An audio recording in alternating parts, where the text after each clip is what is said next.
Hey guys, welcome to Digital Digest, and in this video I'm going to show you how to upload video in your Google Drive shared folder. So let's get started. So the first step is to go to Google Drive. Alright, so over here just click on go to Drive, and over here just click on folders. On the left hand side you can see the option for shared with me.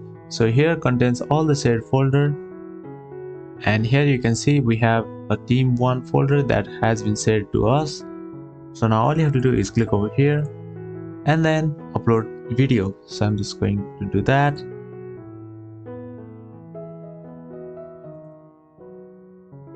Alright, so I'm just going to drag and drop over here,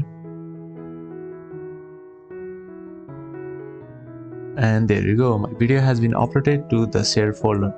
So if you cannot upload in your shared folder, all you have to do is ask for the owner to give you the permission. Sometimes the owner might have not given you permission to add or edit files in the folder. So after you have done that, you'll be able to add files in your shared folder. Thank you for watching this video, and I will see you on the next one. Also, don't forget to subscribe to our channel for more videos like this.